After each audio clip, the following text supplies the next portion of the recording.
COVID-19 was a topic was dealt by students from various aspects. Each and every aspect of vaccine was read. Come scenario, UPSC mains. Now, in that case, the problem faced by the student was not of a lack of content, but lack of coherent perspectives which they can fit in their static answers. They were all aware of the points, but they didn't know exactly which example to be put where and what the flow of the answer should be. Few of them read, linked it with the GS themes, and then went back and solved questions weekly. Now, those were the set of students who became rankers ultimately. Now, the difference in both the approach is something which I categorize it as fact-based and perspectives-based. Now, what is fact-based and what is perspective-based? That is what we will be delineating on the webinar day. Our current affairs preparation, does it really work? And for that, we will be solving a question during the webinar. I hope you all register for this particular webinar. See you tomorrow. Hello, everybody. So in the past 10 years, if there was a topic which was the most valuable topic for all the current affairs students appearing for UPSC, that was COVID-19. Now, COVID-19 was a topic was dealt by students from various aspects. While teaching in class, we usually talk about key multidimensional approach the same topic from various aspects so that you give a wholesome analysis to the examiner. Now, in case of COVID-19, the students did that by themselves. They read about polity, history of pandemics, disaster management, all the related organizations, especially the structure and functioning of WHO. Then they had read about governance and science and tech as well. So much so that each and every aspect of vaccine was read. So if I had to categorize what were the topics read, it included migration, federalism, vaccination, cases of corruption, in case of medical resources. So essentially, students felt that they had covered each and aspect of the topic. However, come scenario, UPSC mains. On that day, UPSC threw up a particular question which talked more about the centralizing tendencies to maintain the unity and integrity of the nation. Now, in that case, the problem faced by the student was not of a lack of content, but lack of coherent perspectives which they can fit in their static answers. They were all aware of the points, but they didn't know exactly which example to be put where and what the flow of the answer should be. Ideally, an answer of this question should have looked like this, which they were talking about centralizing tendencies from a static book, which is obviously most of the students reading M. Lakshmikant, and to be specific, center-state relations in that particular book is very important for attempting this question. However, if you see the answer, the current affairs comes in at particular points.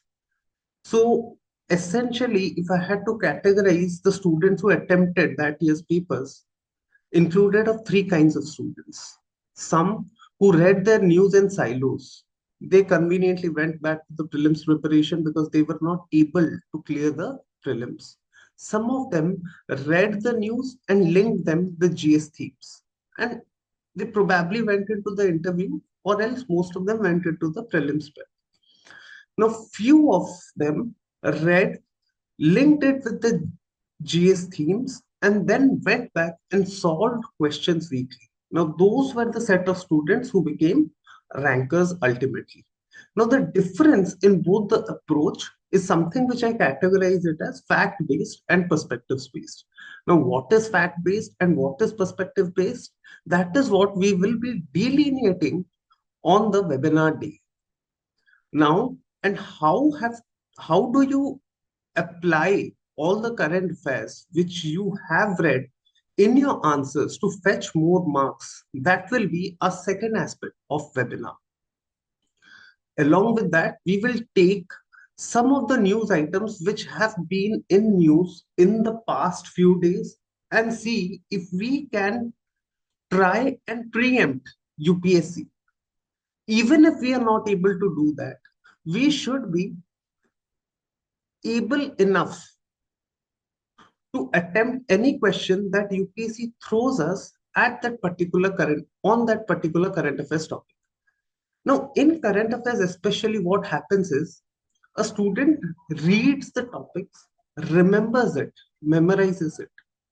But the structuring of the question is such that despite knowing that particular answer, they are not able to fetch optimum marks. Now, there's a basic reason behind it. What are those reasons? We will be studying and we will be deconstructing them during this webinar session. Further, we will take a few probable questions and see if the metrics and the parameters based on which we are framing our current affairs preparation, does it really work? And for that, we will be solving a question during the webinar. Along with it, we will have a burning issue topic on which we will be assessing our approach. Now, Hindu is a very common newspaper. I think it is the most important newspaper which every one of you follow. Every day morning, be it at night, we take up the Hindu, start skimming through the editorials. But the issue is, what are those particular aspects which we should be taking from that particular editorial? That is where the entire game lies. And along with it, it is also very important कि how do we approach the tangential aspects of such articles. Now that is what is going to be our third part, to deconstruct the tangential aspects of a particular newspaper article. Now, once we have read the current affairs and its various tangential aspects, then we go into the most important part. That is, what is the basics or what are the macrostatic framework. For example, अगर एक topic है rural urban continuum, now which part of the syllabus does it comes from? It exactly comes from the urbanization part. How do you approach urbanization part from the perspective of rural urban continuum? That is what we are going to delve into further. So without much ado, I hope you all register for this particular webinar. See you tomorrow.